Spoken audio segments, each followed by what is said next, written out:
Hi, I'm Verna. And I'm Tracy, And welcome to Bonfire Night. So muli, welcome po namin lahat ng mga pastor, mga primary leaders, mga disciples, mga magulang, and kung first time mo dito, welcome sa Bonfire Night. Wini-welcome din po namin ang aming mga ka-Bonfire Night na nanonood sa iba't ibang bansa. So bago tayo magsimula, panoorin muna natin ang Bonfire Things to Remember.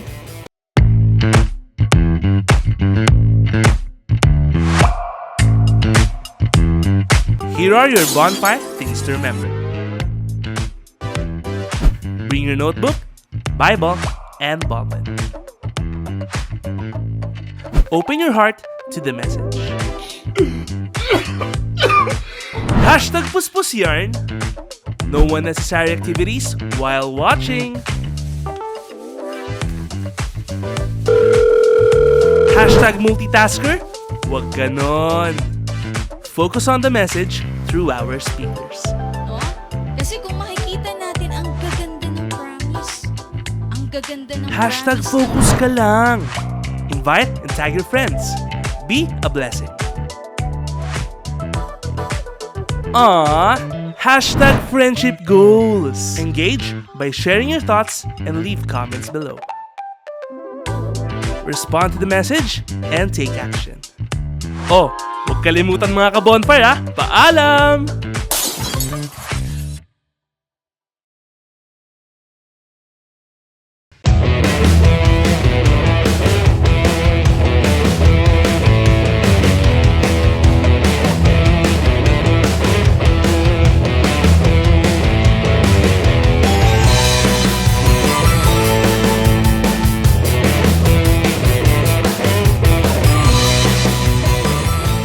So praise God sa ating Bonfire Things to Remember. So tayong mga ka-bonfire, maging mindful po tayo about ongoing yung ating live. Make sure natin na na-mention na po natin yung ating buong tribes and especially yung ating mga invites. Amen to that. That's why let us all be excited. Kaya in-encourage ko po ang bawat isa na tayo po ay sama-samang tumayo at papurihan natin ang ating Panginoon together with our worship team sa pamamagitan ng isang awitin.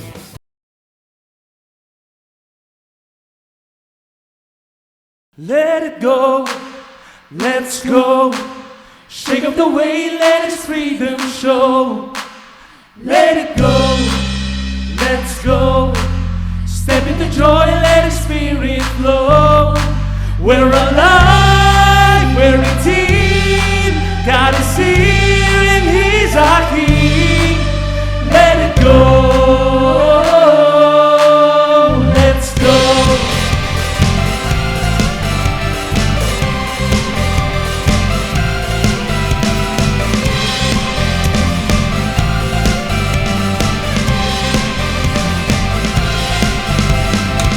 I'm breaking free, I'm moving on. No more chains, the past is gone.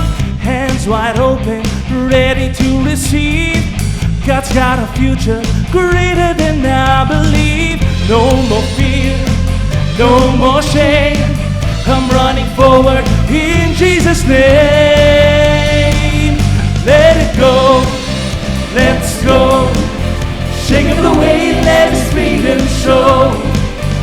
Let it go, let's go. Step into joy, let His spirit flow. We're alive, we're redeemed. God is here and He's our King. Let it go,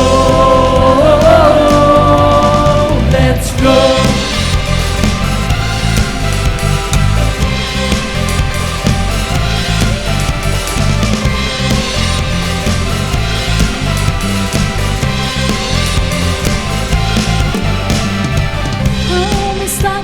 This mountain night, I'll break out, advance and rise.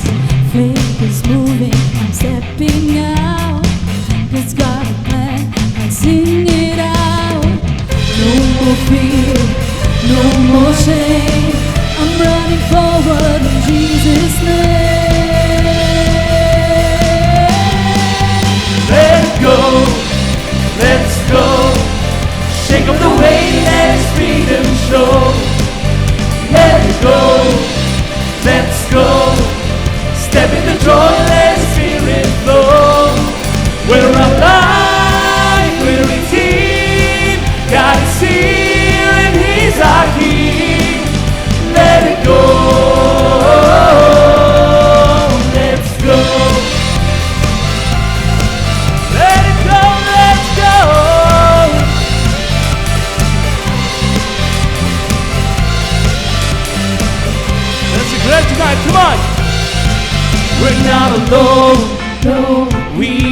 together, bear the burdens. Go, Lift each other. If we did it then, He'll do it again. Let's go forward. Let's go with Him. We're not alone. go, We walk together, bear your burdens. Go, lift each other.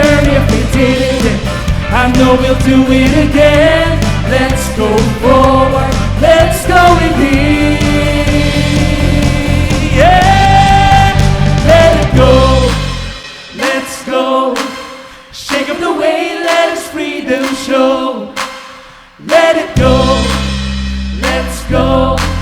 Step into joy, let His Spirit flow. We're alive, we're redeemed. God is here and He's our King. Let it go. Let it go. Let's go.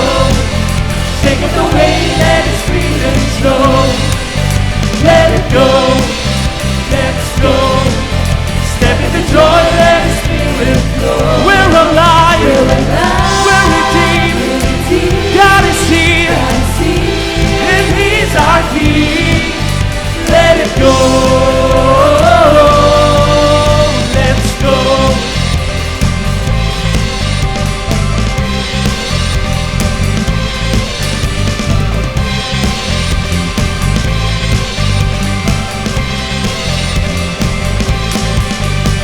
Together we rise, together we run. With Jesus we've already won. Together we rise, together we run.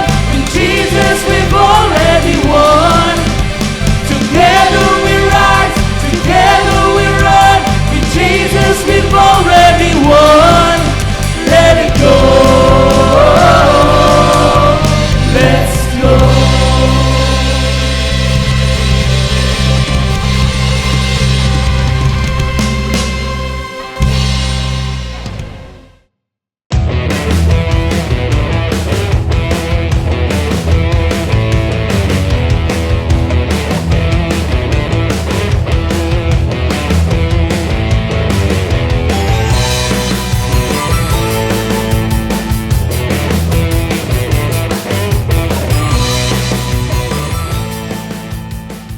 So praise God, and tonight let us all be excited dahil muli makarinig tayo ng salita ng ating Panginoon through our speaker. So we are reminding everybody po na nanonood ng live ngayon na tayo po ay wag nating hayaan na tayo po ay ma-distract at active po tayo na mag-engage sa ating comment section. Praise God. That's why let us ready our hearts and our minds sa message na mapapakinggan natin tonight.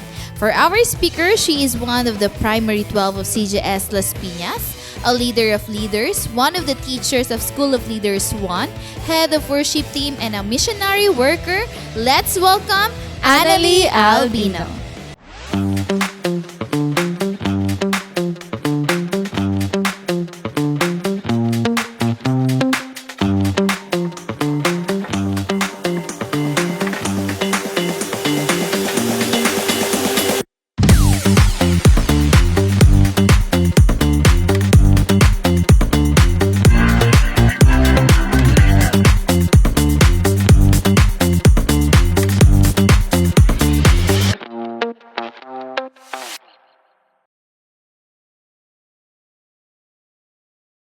Mapagpalang gabi po, no, sa lahat po ng atin pong mga manunood ngayong gabi.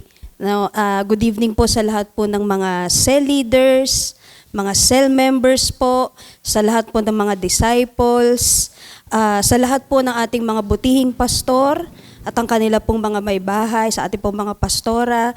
And syempre, no, ang pinaka-importante, sa lahat po ng mga invites o yung mga first time po natin na makakasama ngayon na makakapanood sa gawain pong ito. No? Good evening po sa atin pong lahat. Yan. So umpisahan po muna natin ang lahat sa panalangin. Samahan niyo po akong manalangin. Ama naming Diyos, banal, dakila at makapangyarihan sa lahat, Muli po kami po ay nagpapasalamat sa iyo, Panginoon, sa oras na ito, sa pagkakataon na ibinigay niyo po sa amin para po makapakinig ng iyong mga salita. I pray, Lord, na pangunahan mo po ang gawaing ito, Panginoon. I pray po, samahan niyo po ako, gamitin niyo po ako, Panginoon, na maging daluyan ng pagpapala sa pamamagitan po ng mensahe, Panginoon, na inireveal niyo po sa akin para po ibahagi sa gabing ito, Panginoon. I pray po na magkaroon po ng kapangyarihan itong mga salita mo sa lahat po ng makakapanood at makakapakinig, Lord God. And nawa po, ikaw po ang mapapurihan, ikaw po ang maitaas, ikaw po ang mapasalamatan sa oras ng gawain na ito, O Diyos. Muli po, sa iyo po ang papuri, sa iyo po ang pasasalamat. In Jesus' name I pray. Amen. So, sa gabi pong ito, no, gusto ko rin po munang kunin yung opportunity po para magpasalamat po muna. Ayan, unang-una po, gusto ko pong magpasalamat po sa ating Panginoon. No, salamat po, Lord, for the privilege and opportunity po na makapag-speak sa gawain pong ito, na makapag-share ng Word of God through this platform. And then, gusto ko rin pong magpasalamat kina Pastor Rami at kay Ate Del po, no, sa kanila pong tiwala, sa kanila pong gabay, paghubog, at kumbaga, nandun po yung tiwala nila na magamit po muli ako para po sa gawaing ito at makapagsalita po sa inyong muli. So, maraming salamat po. Ayan. So, ang gusto ko pong i-share po sa ating lahat, makikita po siya sa 2 Corinthians chapter 4, verse 7 to 12 po. 2 Corinthians chapter 4, verse 7 to 12. So, ESV version po yung babasahin po natin. Ang sabi po dito, "But we have this treasure in jars of clay to show that surpassing power belongs to God and not to us. We are afflicted in every way, but not crushed, perplexed, but not driven to despair, persecuted, but not forsaken, struck down, but not destroyed." Verse 10, "Always carrying in the body the death of Jesus, so that the life of Jesus also be manifested in our bodies. For we who live are always being given over death for Jesus' sake, so that the life of Jesus also may be manifested in our mortal flesh." 12, "So death is at work in us, but life in you." Sa Tagalog naman po, para mas malinaw. Sabi po dito, 2 Korinto, chapter 4, verse 7 to 12, "Ngunit kaming pinagkalooban ng kayamanang espiritual na ito ay tulad sa mga palayok na gawa sa putik, upang ipakilala na ang dakilang kapangyarihang ito ay sa Diyos at hindi sa amin. Kabi-kabilaan ang pagpapahirap sa amin, ngunit hindi kami nalulupig. Kung minsay nababagabag, ngunit hindi kami nawawalan ng pag-asa. Inuusig kami, ngunit hindi pinababayaan. Napapatumba kami, ngunit hindi lubusang nailulugmok. 10, lagi naming taglay sa aming katawan ang kamatayan ni Jesus, upang sa pamamagitan ng aming katawan ay mahayag ang kanyang buhay. Habang kami nabubuhay, lagi kaming nabibingit sa kamatayan alang-alang kay Jesus, upang sa aming katawang may kamatayan ay mahayag ang kanyang buhay. Kaya't habang nagwawagi sa amin ang kamatayan, nagwawagi naman sa inyo ang buhay. Yan. So, doon po sa verses po na binasa natin, no, ang konteksto po nung verses po na binasa natin, no, ipinagtanggol ni Pablo yung ginagawa po nilang ministeryo, no, nung time po na yon, na ibahagi. Yun po yung ministeryong ginagawa nila, na ibahagi po ang mabuting balita tungkol kay Kristo.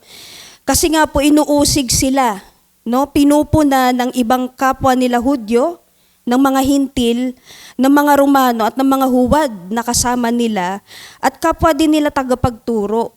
Pero ibang aral naman po yung dala ng mga taong ito.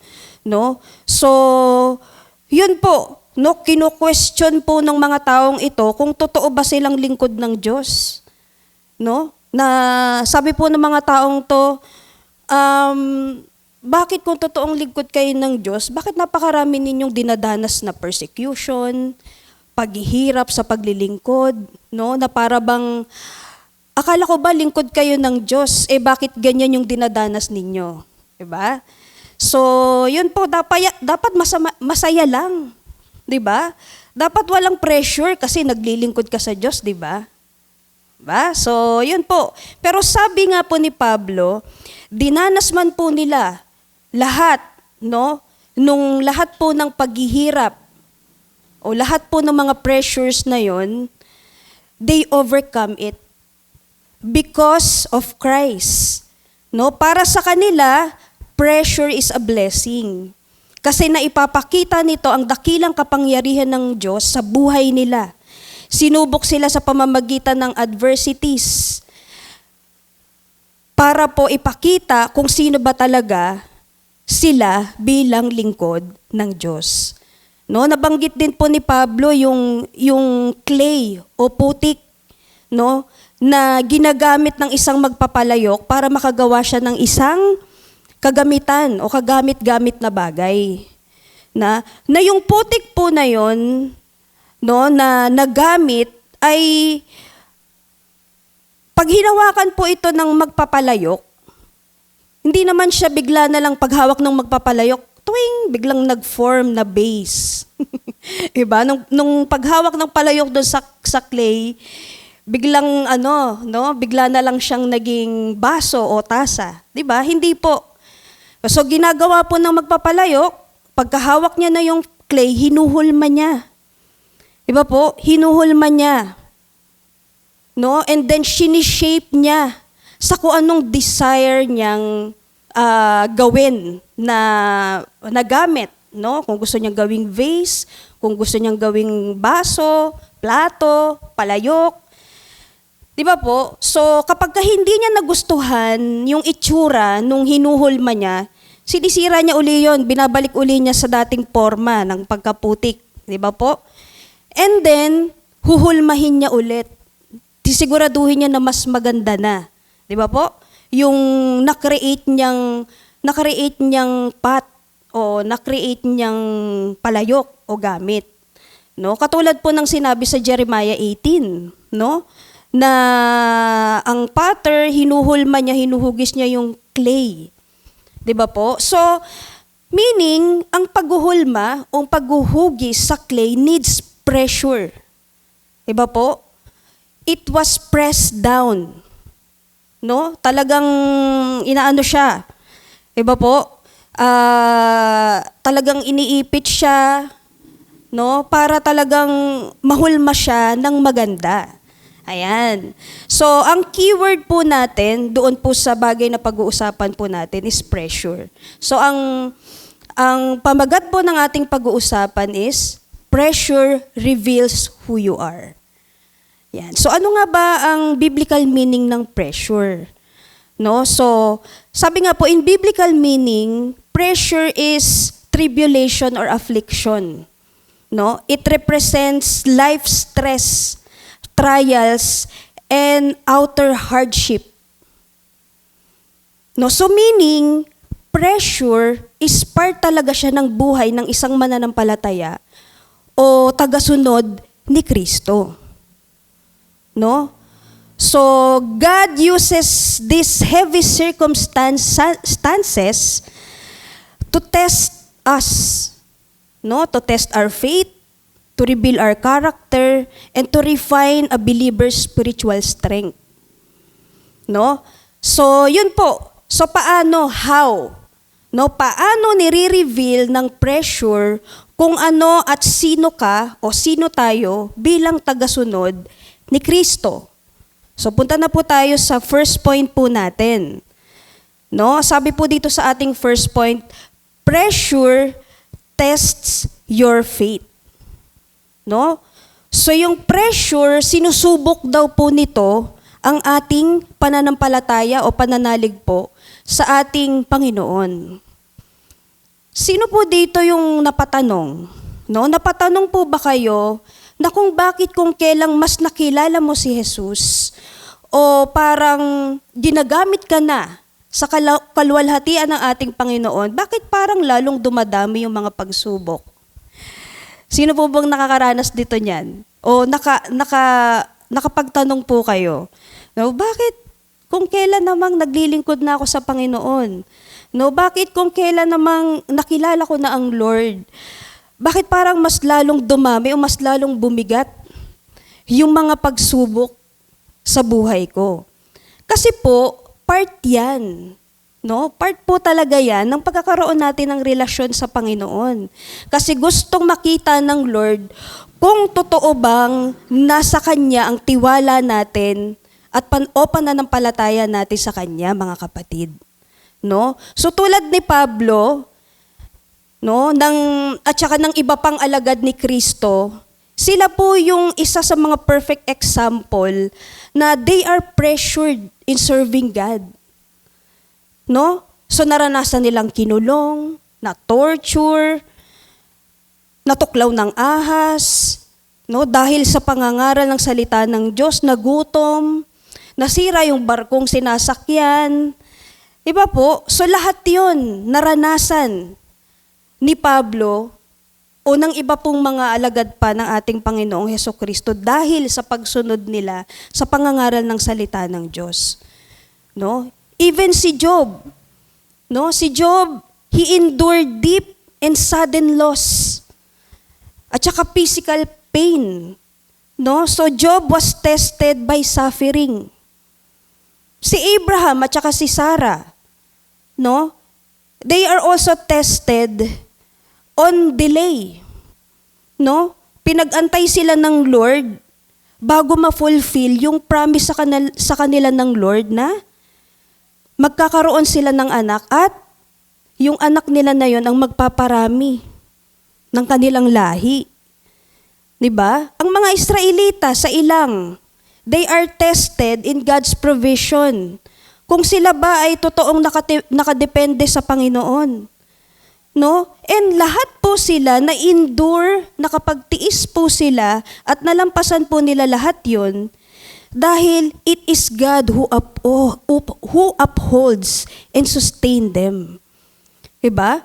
Kasi kung titingnan po natin, kung sila lang po ang gagawa ng paraan at gagawa ng solusyon doon po sa sitwasyon na meron sila noon, makakaya-kaya nila? Di ba po? Hindi. Kaya po nila nalagpasan lahat ng bagay na yon because of God. No? So pinapakita lang po nito na sa pamamagitan po ng ating Panginoon, no, He allow pressure na mangyari po sa buhay natin to test our faith. Pero hindi tayo mag-isang hinaharap o haharap doon po sa test na yon. No? That we can endure and be victorious because He is the one who empower us to overcome it. Diba? Hindi niya tayo susubukin kung alam niyang hindi natin kaya. And si Lord din mismo ang magbibigay ng lakas sa atin para makayanan nating lahat. Diba? Sabi po yan sa 1 Corinthians 10:13. Basta manampalataya ka lang, manalig ka lang, panghawakan mo lang yung mga pangako niya, kapatid. Diba? So yung mga test po na nararanasan natin na actually wala pa po yan sa kalingkingan ng mga dinanas ng alagad ni Jesus. Diba?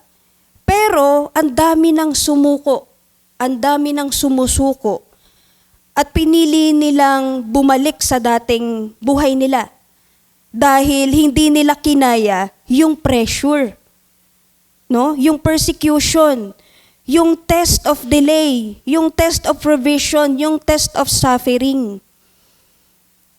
No? Kasi nga, mukhang hindi nakalagay kay Kristo yung faith. Minsan, nakalagay yung faith sa tao, sa kapwa-tao. No? Minsan nakalagay yung faith sa mga bagay na meron dito sa mundo. No? Disciple na yan. Iba? Kaya nga, ganun na lang po tayo palaging binabalik sa Word of God. No? Kasi sa Word of God, doon tayo pagtitibayin ng ating faith. No? So, yun po. Wala pa naman pong, sino po ang mag-comment po kayo dyan, no? Wala pa naman po sigurong talagang kailangang dumating sa punto na ibuwis mo ang buhay mo dahil sa pagsunod mo sa Panginoon. Meron ba? Sige nga, mag-comment nga kayo dyan na meron nang nangyari sa inyo na kailangan yung ibuwis yung buhay ninyo dahil sa pagsunod ninyo sa Panginoon. Diba? Mga basic pa lang yung pressure as disciples na meron po tayo. Pero sumuko na o sumusuko na. Minsan, hindi lang circumstances ang ginagamit ng Lord to test us. No? Yung to test our faith. Even people around us, ginagamit ng Lord yan to test us. Minsan yung pamilya natin, kaibigan natin, and even kapwa natin mananampalataya. Diba? So minsan sila yung ginagamit ng Lord para subukin kung talagang nananampalataya ka ba talaga sa Kanya. Nasa Kanya ba yung pananalig mo? Diba? So yung mga hindi naiiwasang pagkakataon na kailangan nating mamili between sa relationship natin sa mga tao kesa sa paglilingkod natin sa Panginoon. Diba po? Na pag may tawag ba ng paglilingkod sa'yo, willing ka ba na iwan yung mahalagang bagay sa'yo para sumunod sa Panginoon? Diba? So, yun po. No? Minsan dito sa mga taong malalapit sa atin, doon pa tayo mas nakakarinig ng mockery, panunuya, discouragement, condemnation. Pero part yan ng pressure na dapat po nating pagdaanan para pagtibayin po tayo sa pananampalataya natin sa ating Panginoon. Ang tanong, magpapatuloy ka pa ba o tatalikod ka? Diba? Sabi nga po sa Romans chapter 5, 3 to 5, no? ESV version po ulit. Not only that, but we rejoice in our sufferings, knowing that suffering produces endurance, and endurance produces character, and character produces hope, and hope does not put us to shame, because God's love has been poured into our hearts through the Holy Spirit who has been given to us. Sa Tagalog po, hindi lamang iyan, ikinagagalak din natin ang mga kahirapang ating tinitiis o tiniis dahil alam nating ito'y nagbubunga ng pagtsatsaga. At ang pagtsatsaga ay nagbubunga ng katatagan. At ang katatagan naman ay nagbubunga ng pag-asa. Hindi tayo binibigo ng pag-asang ito sapagkat ang pag-ibig ng Diyos ay ibinuhos na sa ating mga puso sa pamamagitan ng Espiritu Santo na ipinagkaloob sa atin ng Diyos. No? So meron talagang pagtitiis. Meron po talagang pressure sa buhay ng isang alagad ni Kristo o tagasunod ni Kristo. Diba? Kasi malinaw po, sa kakabasa lang natin na verse, diba? Dito po sa Romans chapter 5, na ang pagtitiis natin ay magbubunga ng pagtsatsaga. At kapag natuto na tayong magtyaga, magbubunga naman po yan ng katatagan. At kapag natuto na tayong maging matatag, magbubunga po yan ng pag-asa. Diba? So kaya hindi tayo magmamatured kapag walang pressure. Diba? Hindi po tayo magmamature pag walang pressure. Hindi tayo titibay, hindi tayo tatatag, hindi tayo magiging matatag kapag walang pressure. And again, lahat po nakakaya lang natin because of faith. No? Lahat nakakaya nating gawin dahil sa lakas at kapangyarihan lamang po ng ating Panginoong Hesukristo.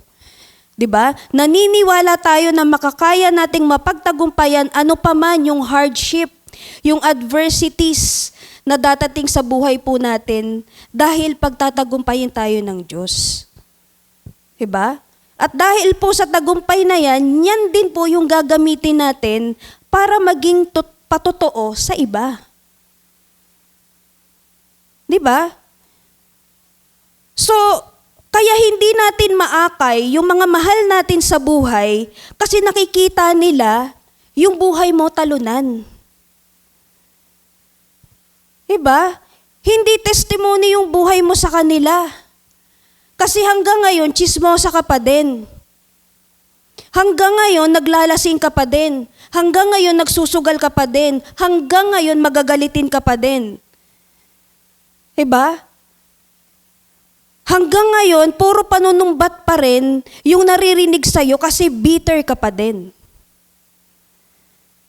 Diba?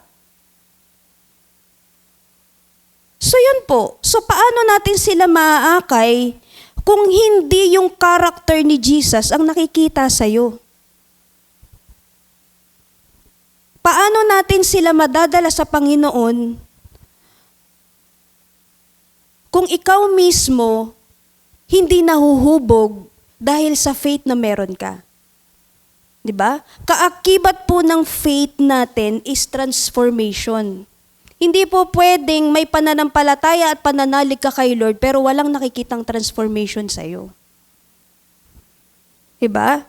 So actually, napakasimple po ng mga pressure na nararanasan natin ngayon bilang disciple. Iba po? Paano ko po nasabing napakasimple? Ang pinapagawa pa lang naman po sa atin, winning soul. Basic lifestyle o altar life. 'Di ba?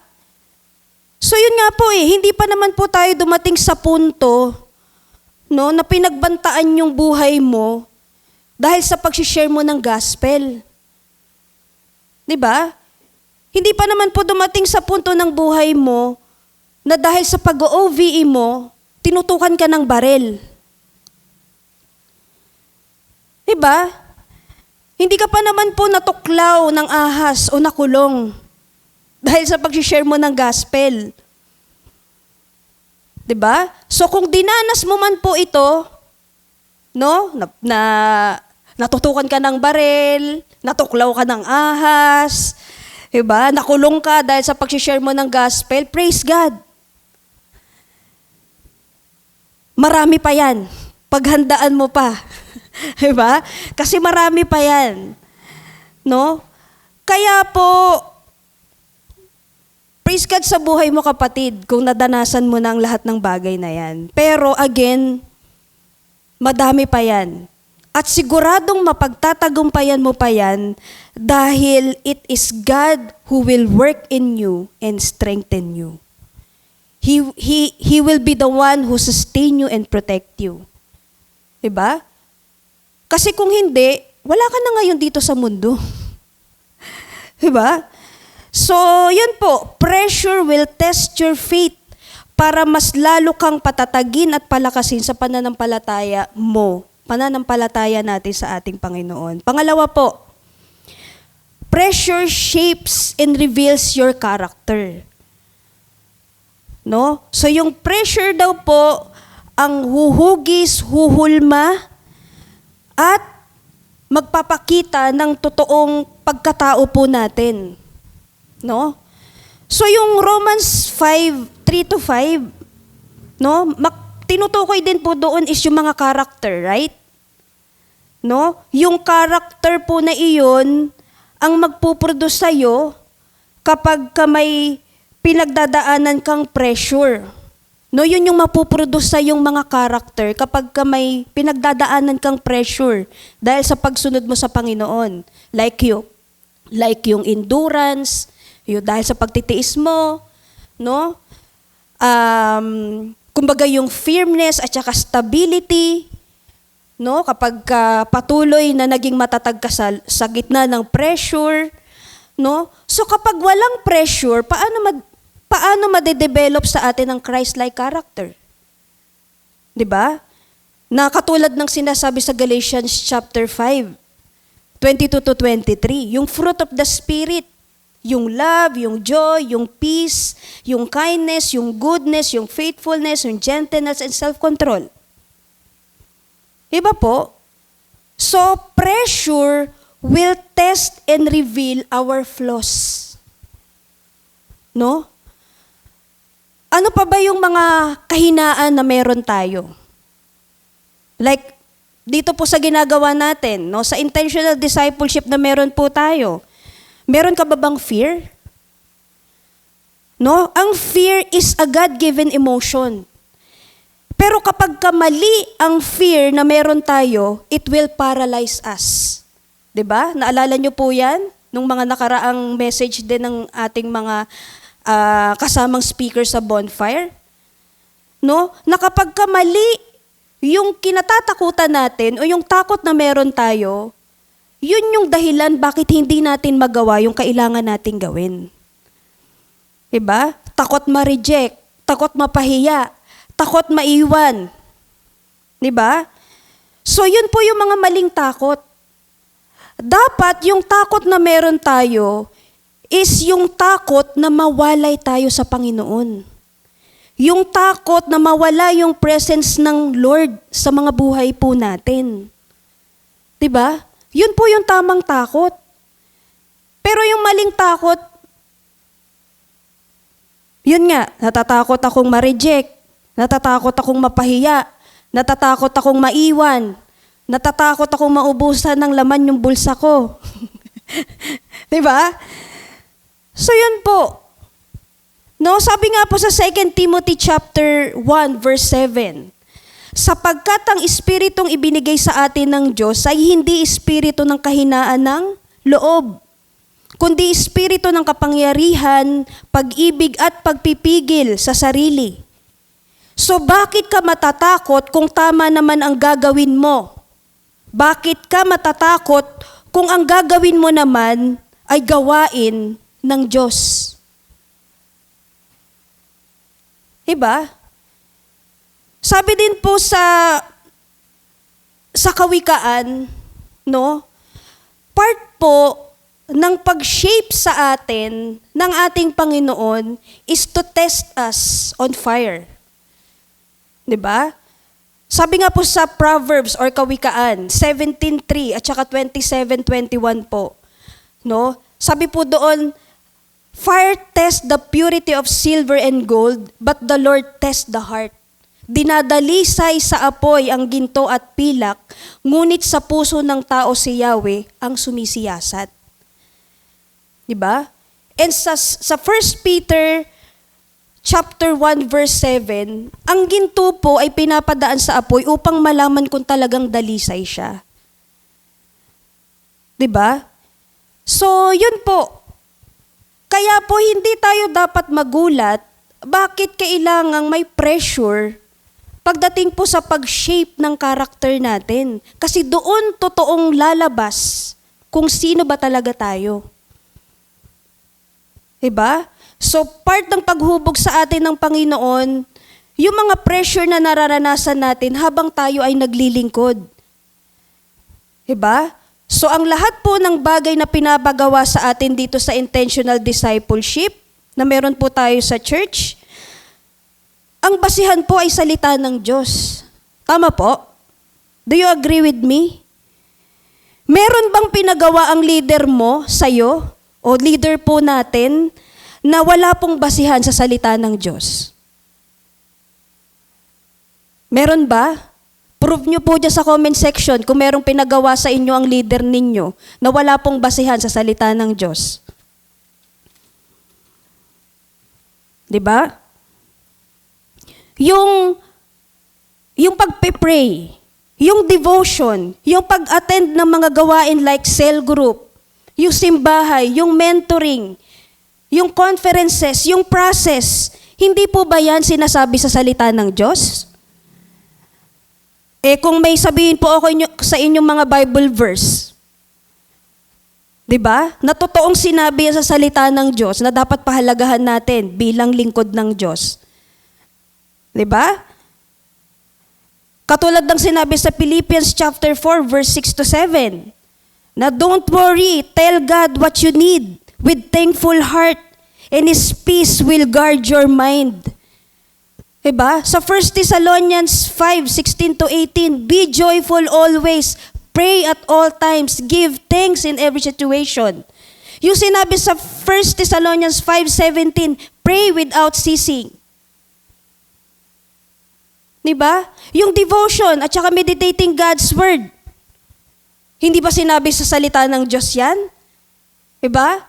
Yung nakaraang message natin sa simbahay, yung Joshua 1:8, utos yon ng Panginoon.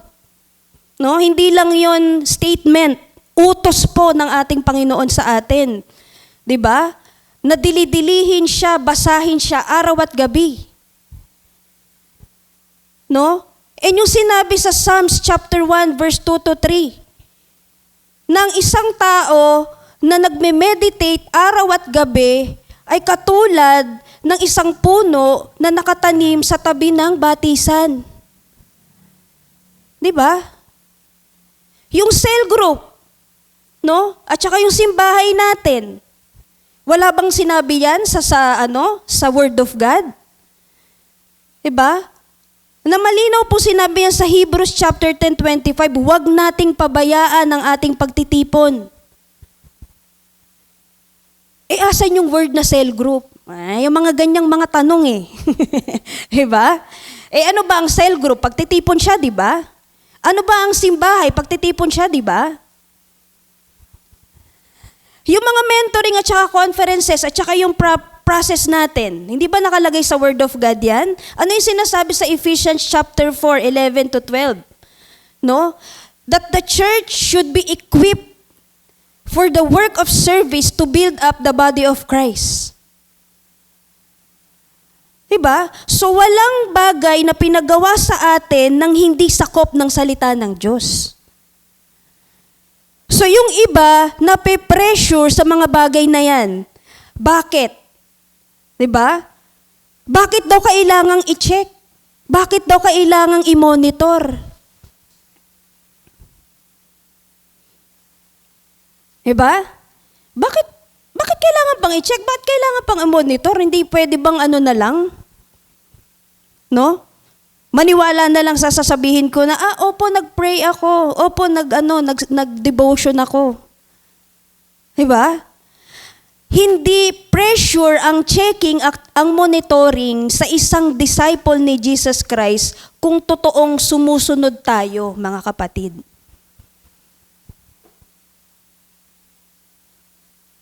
Uulitin ko po, hindi pressure ang pagsunod po natin sa mga bagay na pinapagawa sa ating espiritual kung totoong sumusunod tayo.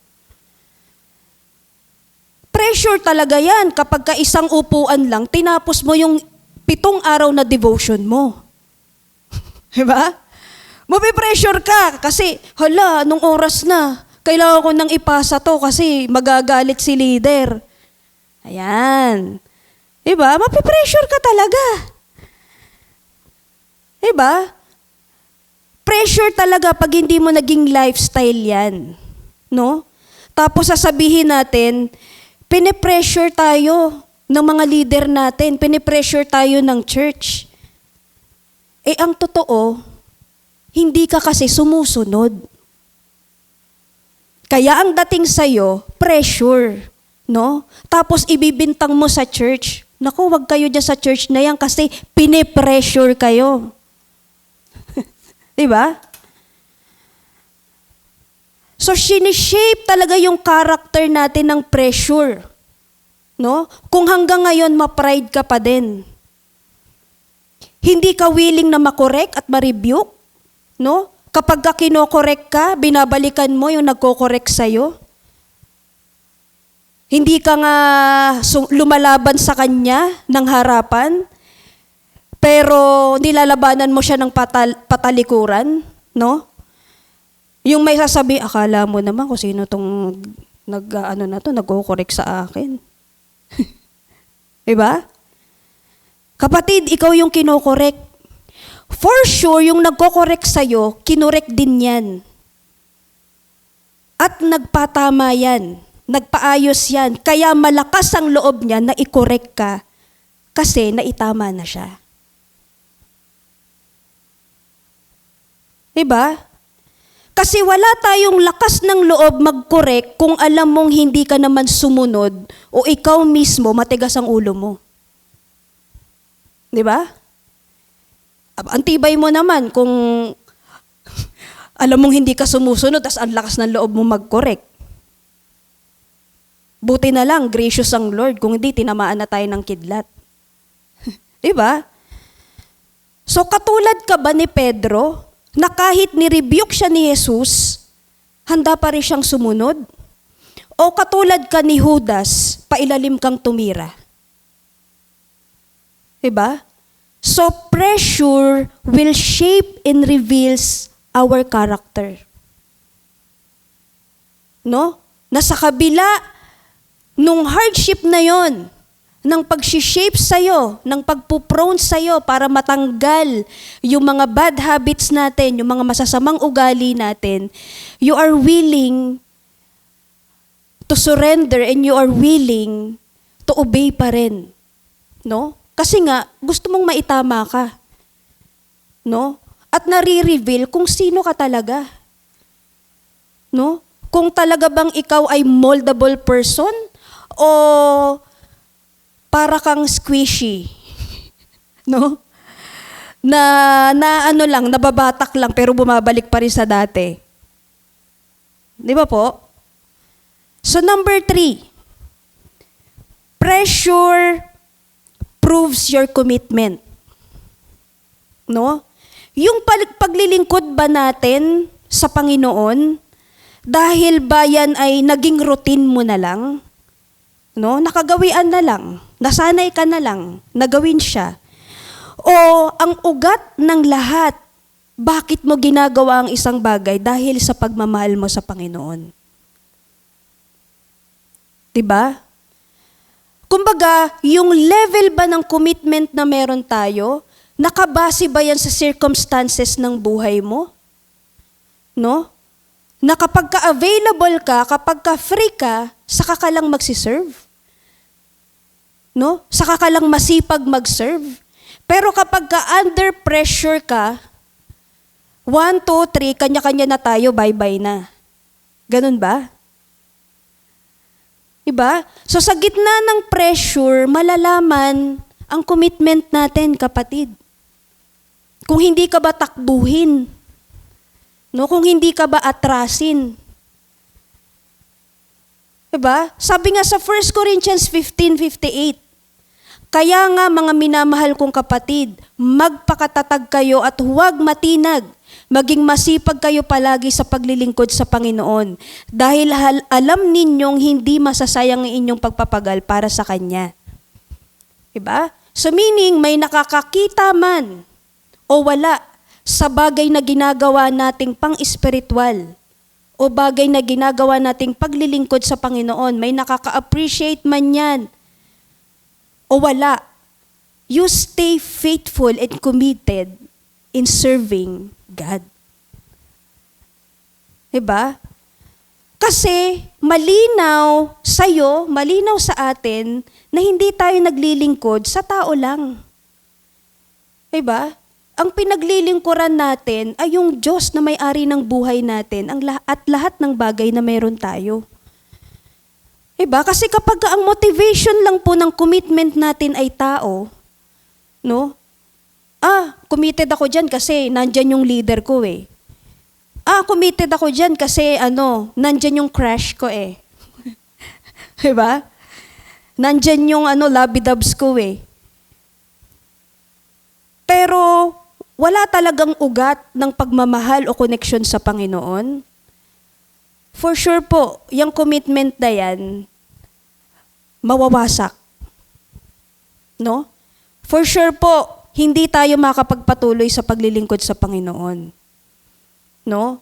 At hindi po sinabi ng Lord na kapag naglingkod tayo sa Kanya, exempted na tayo sa pressure, sa hardship, sa temptation, sa adversities. No? Habang lalo po tayong nagiging kagamit-gamit sa kaharian ng Lord, lalo po tayong ipe-pressure. Bakit? Kasi inihahanda tayo ng Lord sa pagle-level upan niya sa service natin sa Kanya. Diba? So yun po yun. Kaya andyan yung pressure, kaya pinaparanas ng Lord yung pressure sa'yo, lahat ng klase ng pressure, kasi inihahanda ka niya para mas i-level up ka pa niya. No? Kaya po ayaw ng Lord ng leader na marupok. Ayaw ng Lord ng tagasunod na matitisurin. Ayaw ng Lord ng disciple na matampuhin. Ang gusto ng Lord yung palaban, yung kayang ipaglabang at manindigan para sa Kanya. Diba? So kung hindi po tayo lulutuin sa pressure, paano tayo tatatag? Paano tayo lalago? Paano tayo mas lalong magiging committed kung nasanay lang tayo sa walang bigat na paglilingkod? Diba? Nasanay lang tayo sa paglilingkod na putyo-putyo lang. Diba po? Nasanay tayo sa paglilingkod na walang standard. Diba? Kaya po, masasabi natin na ang pressure ay totoong pagpapala. At makakayanan po nating malagpasan lahat po ng pressure na yan kasi hindi tayo mag-isang hinaharap yung bagay po na yan. Diba? Katulad nga po ng sinabi ko kanina sa 1 Corinthians chapter 10:13, hindi tayo susubukin ng Lord ng higit pa sa ating kakayanan. At kapag nakita niyang hindi mo kaya, siya pa rin yung magbibigay ng lakas sa'yo, sa atin, para mapagtagumpayan natin, malusutan natin. No? Lahat po ng pressure o lahat po ng adversities at hardship pagdating sa pagsunod sa Kanya. Hindi ka tutulungan ng Lord, no? Dahil lang sa nag-create ka ng problema sa buhay mo. Diba? Akala ko ba tutulungan ako ng Lord? Kasi nagnakaw ako eh. Akala ko ba tutulungan ako ng Lord? Hindi ka tutulungan ng Lord, kasalanan yung ginawa mo eh. Diba? Pero siguradong andyan ang tulong ng Lord kung ang ginagawa mo ay pagsunod sa Kanyang kalooban. Diba? So sa atin pong pagtatapos, sabi po dito sa atin pong conclusion, pressure is not meant to break you, but to reveal God's work in you.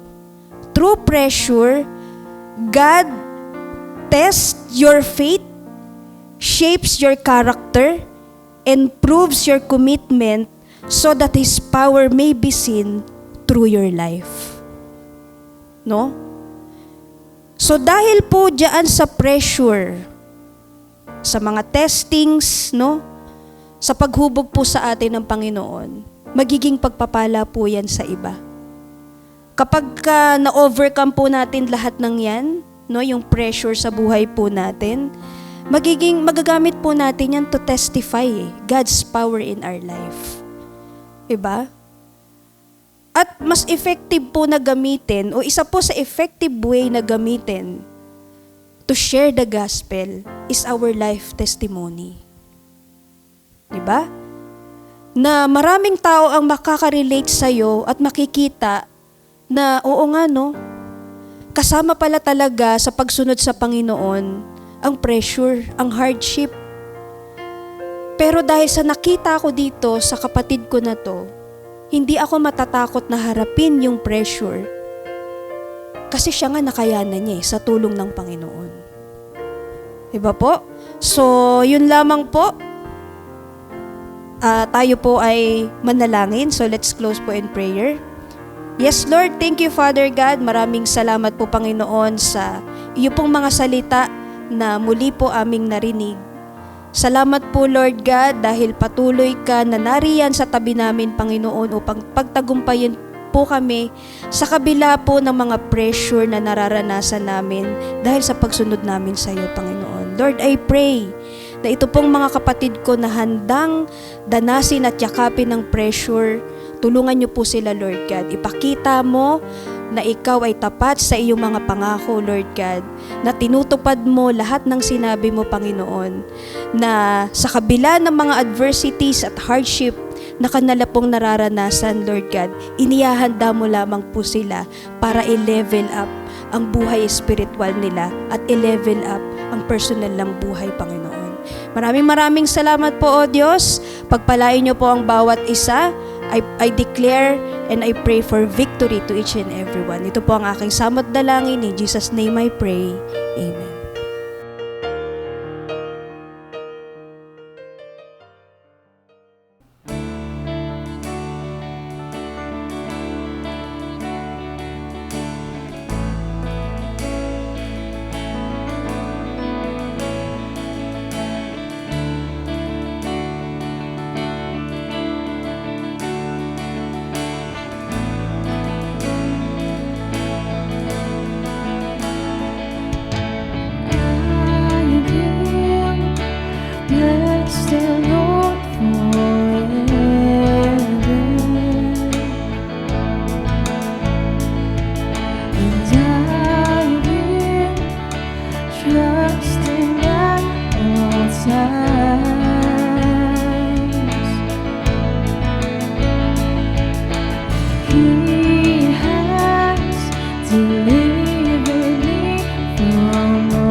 God and thank you po Ate Ana sa message na hinatid niyo po sa bawat isa. At alam ko marami din po tayong natutunan.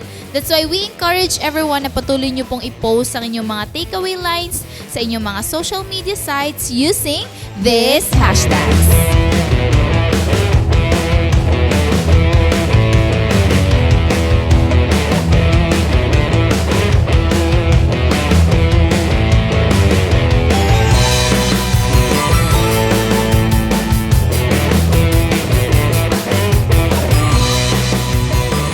Praise God and salamat po sa lahat na nakasama namin dito sa ating Bonfire Night. Salamat po sa ating mga pastors, yung mga primary leaders po natin na nagbumobilize for Friday, sa ating mga disciples, leaders, and kung invite ka po dito ngayon and nais mo maging part ng ating mga online cell group, so mag-comment lang po kayo sa ating comment section. So continually, we encourage everybody na patuloy niyo pong supportahan ng ating CJS Philippines Facebook page, ang ating CJS Philippines Bonfire Facebook page, yung ating YouTube channel, TikTok, and Instagram. Lahat po ng ating social media sites, i-maximize po natin to all for God's glory. Amen to that, and we also encourage everyone sa darating na online simbahay, 6 a.m. So sama-sama po tayo magpuri at makinig ng message na ihatid po sa atin. At the same time, Sabado pa lang, andun na yun, nirarally na natin ang ating mga invites para yung mga friends, family, and colleagues po natin ay makasama natin at sila rin ay matuto sa message na ihatid sa atin ng ating buting pastor, Pastor Rami Hinares Jr. So, thank you and God bless!